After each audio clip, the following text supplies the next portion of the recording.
Jeg lader dig, du tager 100 år. Hvad har du gang i?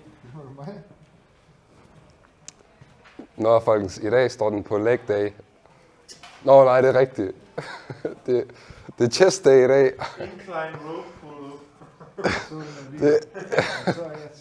Imens Abu Partials, han er i gang med at poste, så kan jeg lige introducere. Nå, folkens, i dag så er det mig og Big Boy igen. Tak fordi I så med på vores sidste video. Vi håber, I hyggede jer til den. I dag så bliver det bare en stille og rolig brysttræning. Abu Ahli her, han tog skulder i går.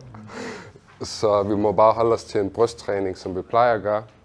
Jeg tænker, i dag så kører vi ikke dumbbells. Er vi enige om det? Jeg synes faktisk, det er fint at komme med. Vil du gerne køre dumbbells? Det er op til dig. Jeg tror, jeg vil gerne køre dumbbells, ja. Okay. Jeg tænker, at vi kører dumbbells i dag. Så tænker jeg, at vi starter med... Vi kan lige hurtigt opvarme igen. 5 minutter. Og så starter vi med... Faktisk ikke også, så tænker jeg, at vi kan lave, ligesom vi gjorde sidste gang. Mig og dig og Vesam. Så vi starter med flies. Sådan her. Hvad så? Du skal ikke klippe noget. Så vi starter med flies. Ligesom Vesam han gør den, hvor vi kører den sådan her ned. Tager lige 3 sæt af det. Så rykker vi over på dumbbells. Jeg tænker faktisk, er du klar på, at vi tager to sæt flad, og så 2 sæt incline? Så har vi 4 sæt.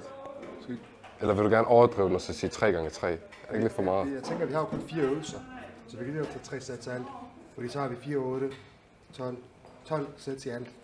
Og så den anden brystdag har vi lige lukket 3 øvelser, så rammer vi cirka 20 sammenlagt. Det er faktisk perfekt. Okay, så det vil sige, at du vil gerne tage 12 sæt alt i alt. Så det vil sige, hvad tænker du, vi skal slutte af med? Skal vi slutte af med incline fly? Ja. Ligesom vi gør? Okay, så kører vi den bare sådan der i dag. Jeg tænker, vi starter med flies, normal flies, ligesom Vesam gør, fordi jeg synes, det er god warm-up. Ja. Og så efter det, så kører vi bare den. Okay. Tænker vi, at vi skal køre noget ekstra pumpøvelser, ligesom ham overhead, eller Nej. Den der? Nej. Jeg synes, det er spild af tid. Jeg synes, at så kan man lige så godt tage lidt tungere, hvis du kan tage flere reps og failure i den ene øvelse, i stedet for at lave supersets. Det føler supersets, så træner du mere udenholdhed, i stedet for muskelstørrelse, så det er ikke hypertrofi. Jeg tænker, at den eneste grund til, at man vil køre det, det er egentlig bare for at få et ekstra pump. Ja. Det kan godt være, at jeg lige tager et enkelt sæt af det, bare lige for at få et bedre pump. Så. Er det det, vi siger? Let's køre. Let's go. Hvad skal du bruge pump? Jeg synes ikke, at flies, at det skal tages tungt, fordi at, det er mere sådan, en føleøvelse, det er ikke en styrkeøvelse. Jeg vil sige, det er bare sådan en god, for eksempel nu, altså opvarmningsøvelse. Ja, også lige til at du ved, få mind to muscle i gang. Men det er mere sådan, du stretcher bare din bryst og så ned. Så det er bedre at køre den langsomt og fokuseret, end at køre mega tungt og med momentum. Ja. Så jeg kan bedre lige at køre sådan middelvægt med den her, og så fyre, i stedet for at køre tungt. Jeg synes, jeg får ondt i skuldrene. Ja, men jeg får også ondt i mine skuldre, hvis jeg kører tungt flies. Og det tror jeg, mange får. Så det er bedre ikke at gøre det. Jeg tror også, lige med den der, den måde du får din arm helt tilbage på. Ja. Altså, det ligger ekstra pres på din forskulder. Nej, bagskulder. Jeg kan faktisk ikke lave den. Mener du det? Ja. Er det så slemt? Ja. Hold da på, der du skal tage til en fys. Ja, jeg prøver at lave en stående på flippen. Jeg tror også nogle gange, så er det ikke en god idé, at man varmer op med fly. Altså, jeg ved ikke, at vi gør det nu. Men jeg har prøvet nogle gange, hvor jeg gør det. Hvor man sådan allerede fra starten kan mærke det i skuldrene. Rigtig nok. Ja. Og det er ligesom nogle gange folk, der kører pækdæk til at starte med. Og de kører tungt. Så start med at varme op ordentligt.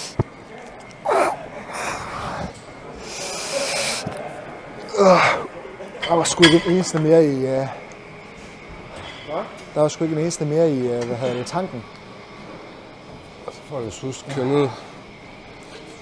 Køre sammen hele vejen op. Jeg snakker med sig selv igen. Jeg kan godt lide kage. Nå, det kan du.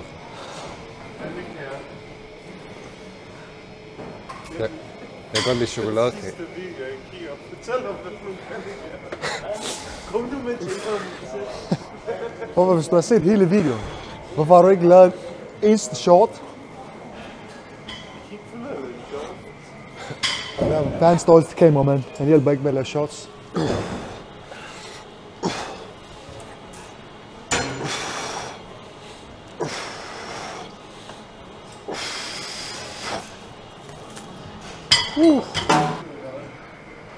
Det føles ordentligt, som om det var børnekilo. Jeg er gået ind under, ja.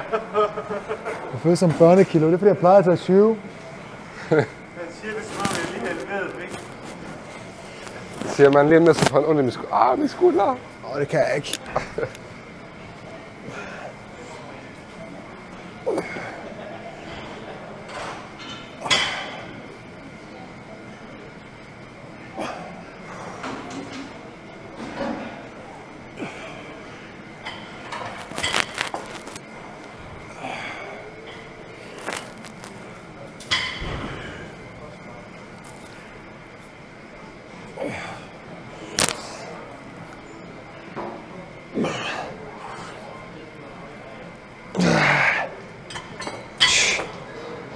Godt sæt.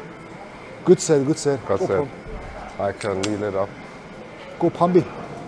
God til at få... Hvad ligger vi på? 20? Snakker med sig selv igen. Snakker med sig selv igen.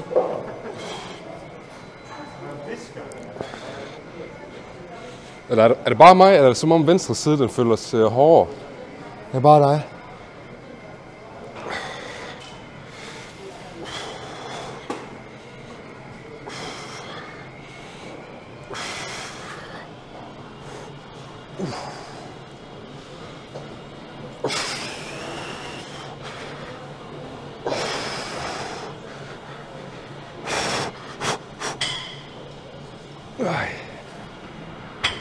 Det her det er farligt.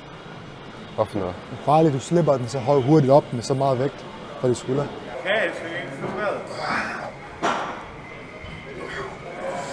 Jeg vil også helt klart sige, hvis du har ondt i skulderen, og du gør det, så prøv at begrænse lidt range of motion. Nej, det gør ikke noget problem. Jeg ser faktisk bare vinklen. Nå, okay. Ja, det er mig, der er vinklen. Hvis jeg tager den her vinkel, så kan jeg ikke mærke det i skulderen. Okay, hvad med?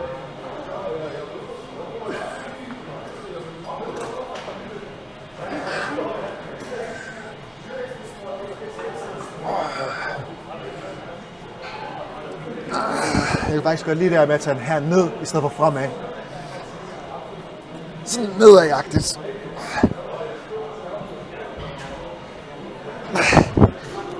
Fuck, det gør ondt.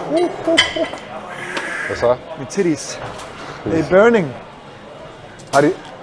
Har din far nogensinde sagt til dig, for eksempel, lad være med at teste ud, eller har han beskyldt dig nogensinde sådan, du testet ud, eller et eller andet? Har din far det? Ja, masser af gange. Har din far aldrig sagt sådan? Han er sikkert bustet dig, jeg stikker din røv, jeg skal op til det. Ja. Det er derfor, han var over ved lægen og tage sin test. Og så spurgte vi, hvorfor? Jeg kan ikke huske det. Og så der vi sådan, og så skrev vi som, jeg var der for vitaminer, så også mig. Bustet, hva'?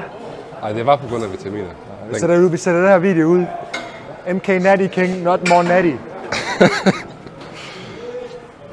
Tror du, det er Greg the Shit? MK Exposed. From now on, MK Anavar.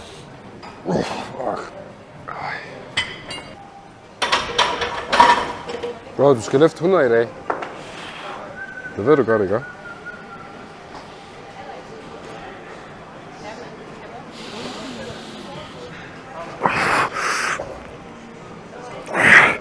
Kom så.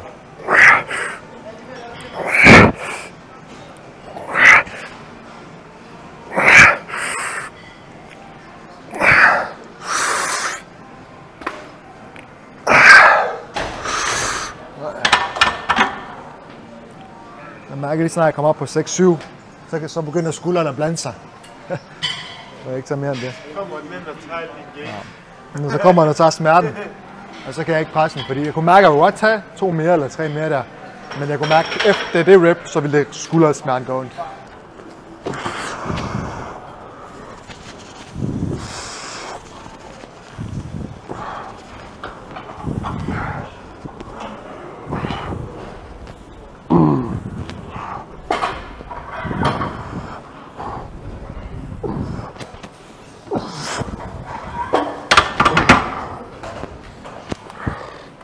Skal jeg spotte dig på den der, eller? Nej, det behøver du ikke. Jeg kørte bare tungt første sæt, for lige at sådan få brystet i gang og være tæt på failure, fordi så nu kan jeg køre lidt mindre og så fokusere, så rammer en failure lidt bedre.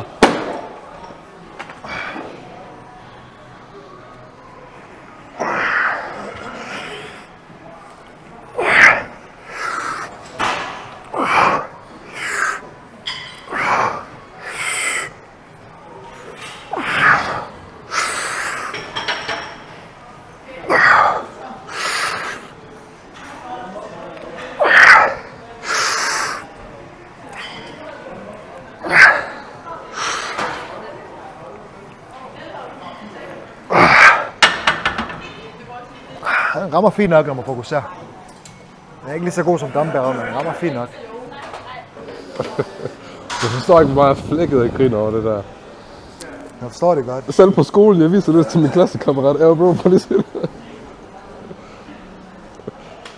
Eller træne. Ignorerer ham. Jeg er ikke så til at grine. Det er han er mærkelig om der briller hjemme.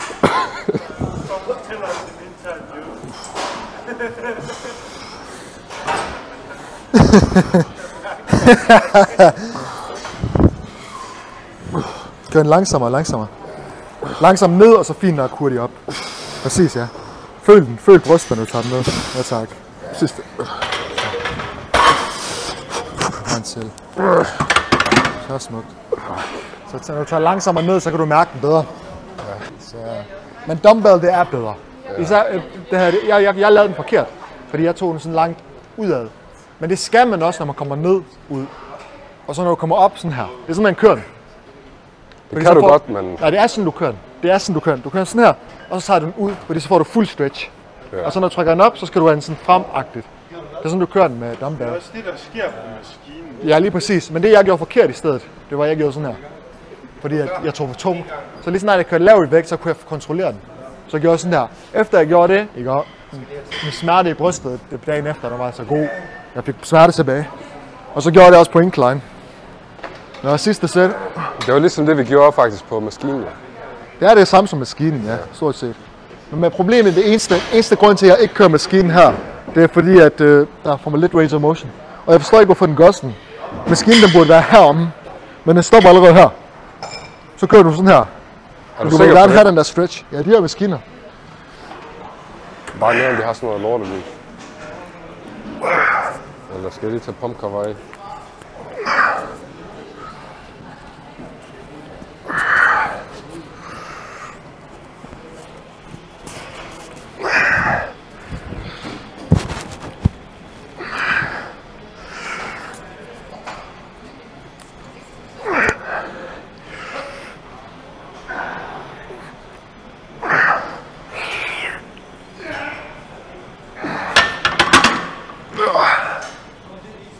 Fedt sæt.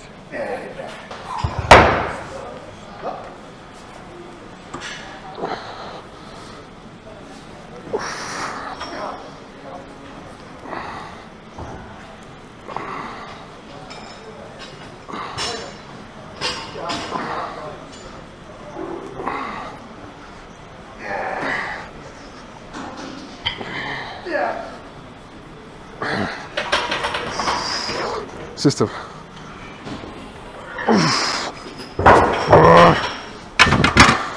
Det er fint. Fornuftigt sæt.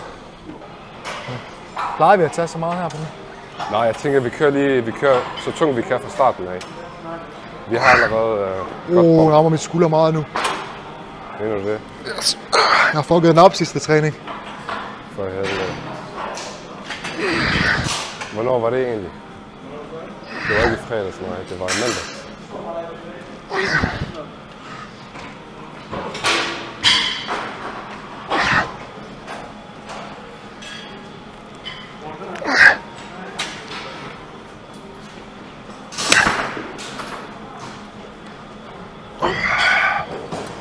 Har du også din rear delts helt på puden? Ja. Eller bror, dig du skal til fys. Ja, det bliver jeg nødt til. Jeg kender en rigtig god en.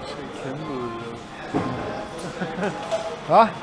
Jeg siger, jeg kender en rigtig god fys. Han hjalp mig med min ryg. Kan du huske dengang, vi begge to havde det der med ryggen? Ja. Hvad gjorde han så? Hvad? Hvad gjorde han så? Han masserede det, bror. Han løsnede alle knuder op. Rigtig god, grundig massage. Knækker din ryg lidt, knækker din lak. Han går ind og identificerer, okay, hvor er det kommer fra. Måske det er din skulder, men måske det er noget af din ryg eller din nak, der gør det. Det kan tit være på ryggen.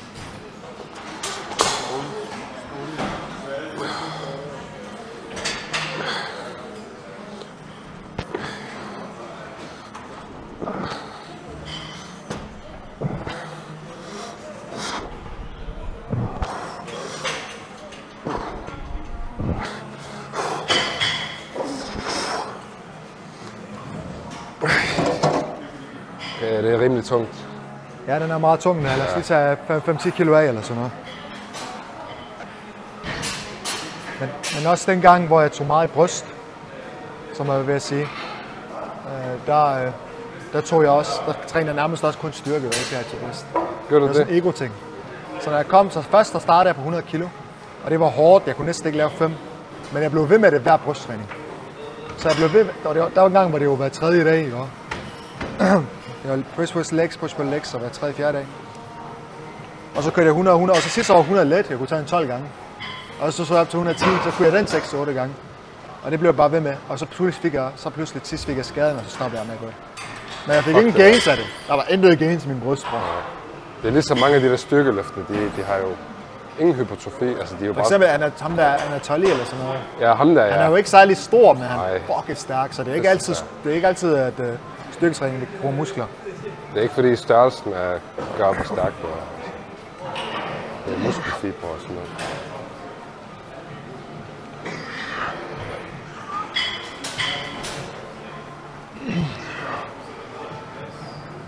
Det er faktisk, når jeg pusher med håndfladerne i stedet, så rammer det ikke min skulder.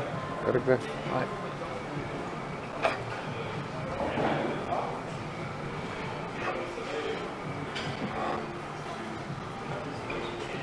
Faktisk bedre mig til muscle til min øverbryst, når jeg kører med håndflader. Jeg har også set Vesam, han kører også tit, han kører den tit sådan der. Vesam? Ja. Det hjælper. Ja. Prøv det. Jeg har også tit gjort det på den anden der.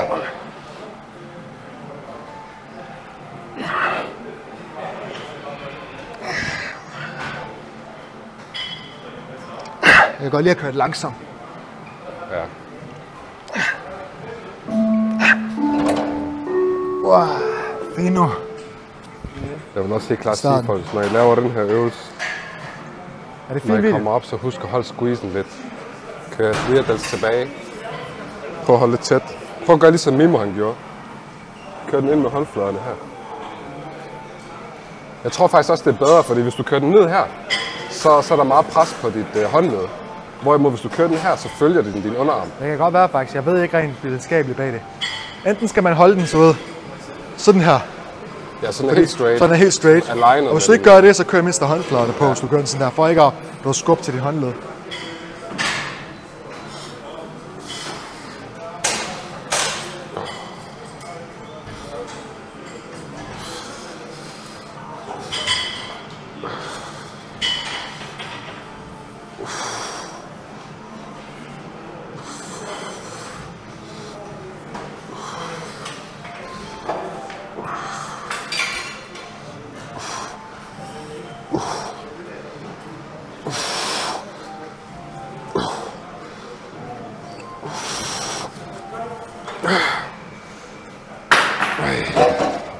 Sindssygt.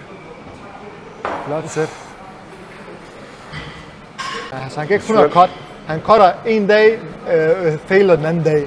Hvis man gør det, så kommer man aldrig nogen vej. Du kommer aldrig i ketosis. Hvis du ikke kommer i ketosis, så kommer du ikke til at miste fedt. Spiser du chips? Så sidder du bare, det er basically det du gør. Du cutter væske, tager væsken på igen. Cutter væsken, er det ikke rigtigt? Det er det du gør. Det er derfor jeg siger, det er vigtigt, når du cutter, at du holder din streak. Det hjælper ikke det der 3 dage, og 1 dag fail, 4 dage, 1 dag fail. Og det er det, jeg bruger næste 2 uger på, og så begynder jeg at cut Ja. om 2 uger. Jeg cutter nok i 2 til 3 måneder ud fra at være tilfreds med. Ja. Jeg gider ikke aggressiv cut den her gang, bare for at se, hvor meget muskelmasse jeg kan få lov til at beholde. Nå, nu skal jeg sidste sæt her. Alt for meget rest imellem.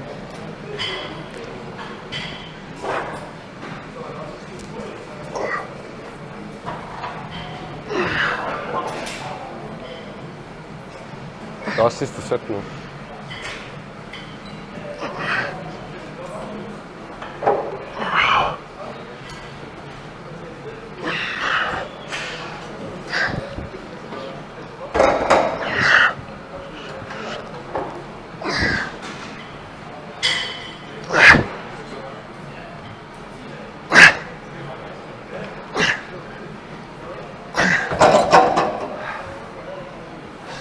Jeg er weak i dag. Det er fordi, jeg ikke har spist min daily Snickers. Jeg synes ikke, maskinerne rammer så godt. Nej vel? Nej. Dumbbell var meget bedre. Ja. Så selv bænken ramte. Nej, bænken ramte ikke ligesom, jeg synes jeg ikke. Bænken er jo mere styrke. Jeg har altid syret den helt. Jeg tror bare, at Mandy kører dumbbell for mig.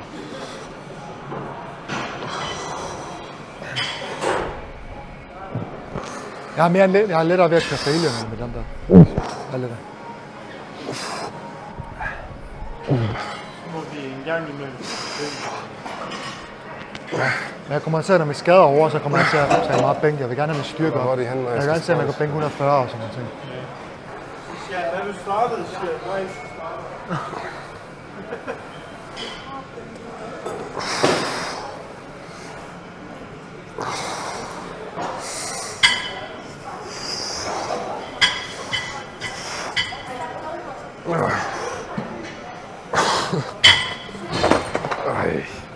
Min pumpe er også væk, fordi vi har kørt langsomt i dag.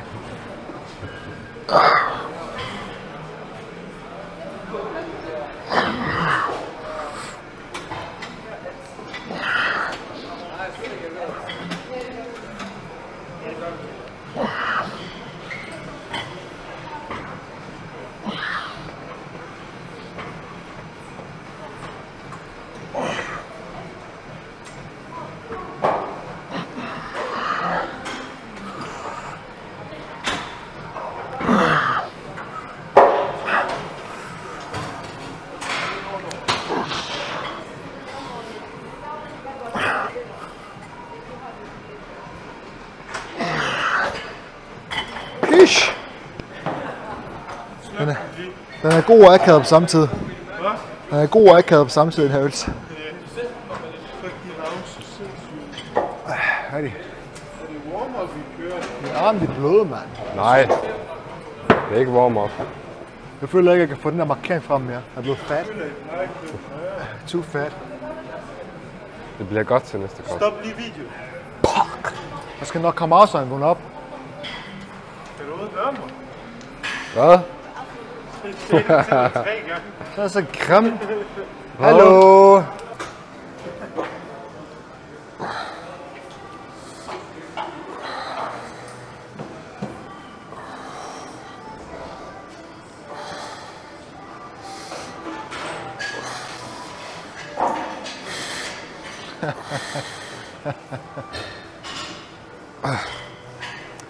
Det er ham, vi skal have nogle klip af, Er den god?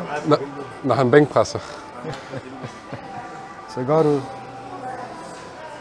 Jeg havde det både videoer og billeder af One Hvorfor? Jeg kan slet ikke sådan noget. Gå foran, vi vil gerne have dig. Hvis du går foran kameraet alle de gange, du har været med, jeg sætter den på YouTube.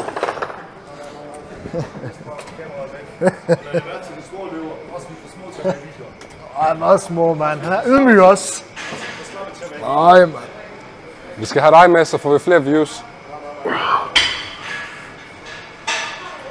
Næste overlader det til løverne, bror. Ja, Hej, det er baby. bra.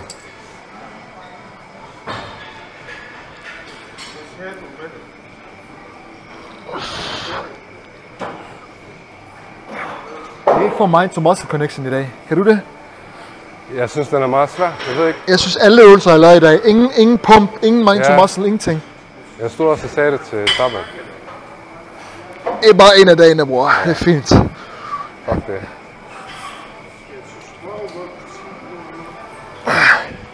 Det er derfor, man bare skal køre dumbbells. Ja. Fuck, man. Sheesh. Hvem tror, Milad er natty? Der er ikke nogen, der tror, Milad er natty. Han skulle ikke natty. Det er der ingen, der tror. Også, jeg har fået, du ved, kommentarer på YouTube, hvor de bliver ved med at lægge den der kanyl op. Og skrive steroids og juice og jeg ved ikke hvad. Bro, jeg er din partner, jeg tror ikke på natty. Dit skulder for insane. Så lad være med at tro på det. Jeg tror det ikke. Jeg tror, Du har selv set min test. Ja, den var mega lav. Det vil sige, at din test var lav. Og testen den er altid lav, efter man har været på en cycle. Er det ikke rigtigt, Saban? Hvad siger du, Saban? Mikrofonen er ved dig nu. Hvis du vil sige et eller andet. Right now, not married. Ja, videoen er lavet, Det er min yndlingsvideo, min lader lavet. Det er den der. In the end, there's light. Den det er sjovt, fordi du brugte et klip. Legendarisk. Du brugte et klip, hvor der kom lys, da du sagde det. Jamen det var derfor jo. Det var derfor. Og jeg tænkte, det der POV, det er der mange, der har lavet. Så jeg vil gerne prøve noget nyt. In the end of the tunnel, there's light. Lige pludselig er han blevet coach, ja? Han er blevet motivational speaker.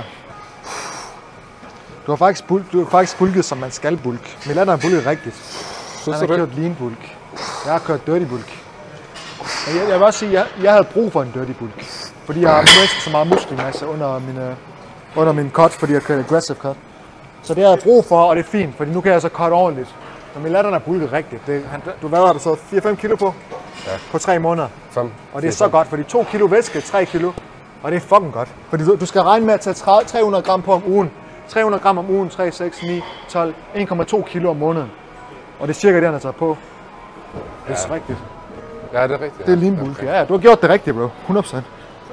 Jeg cuttede så meget, bror. Jeg mistede al min væske, al min fedt og min muskelmasse. Jeg blev skinny.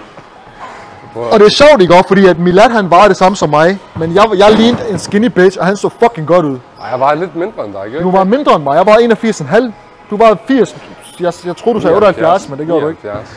du ikke. Ja. 79, og du var større end mig. Jeg fattede det ikke helt. Men jeg tror, mine det var fordi, jeg havde spist så lidt, at min testosteron var faldet så lavt ned. Jeg tager lige sæt efter det her. Min testosteronniveau var faldet så lavt ned, at mine muskler var blevet flade. Ja. Så de var blevet så flade, at det så grimt ud, så det lignede, jeg ikke var muskel. Det eneste, jeg skulle have gjort, tror jeg, det var bare at begynde at ligne en som ham, og fylde væsken på mine muskler. Sådan så de blev styrket, ikke? Så havde det set så godt ud, tror jeg. Men det gjorde jeg ikke. I stedet så gik jeg bare i gang med dirty bulk, fordi jeg blev sådan, det bloody dysmorphia. Ja, men igen, vi lærer vores fejl. Ja. Vi laver bare forbedringer til næste gang. Du kan også bare fortsætte. Kør den lige nu. Nej. Jeg har for meget fedt på nu. Lige snart du kommer over 20% fedt, så kommer du til at have mere østrogen også. Så er der ikke så meget muskelmasse. Det er dumt at bulke så højt. Det forklarer mange af vores diskussioner så. Hvis I forstår. There's light, huh? Altid husk på det.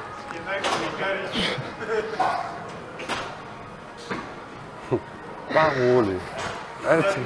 Alting bliver okay. Ja.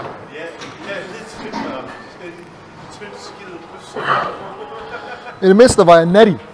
Ham der, han var 79 kilo og 6-7% fedt, stadig pumpede muskler. Fuck mig, hvis det er natty. Natty King har vi. Jeg kunne bare ikke få pumpet i min bryst i dag. Vesam. Vesam. Vesam. Det er forskelligt, hvad folk de siger. Jeg er bare vant til at kalde ham Vesam. Vesam. Er det så dansk? Det er ligesom I siger Milad, han siger Milad. Det er så weird i to, man. Så det er det mærkeligste to. Det ligger så mærkeligt tryk. Hvad så Saban? Milan. Hvad så Mimo? Hvad så? Saban. Så kan man ikke sætte Saban. Mimo. Det er bare mærkeligt, man. De der steder, de har kogt din hjerne.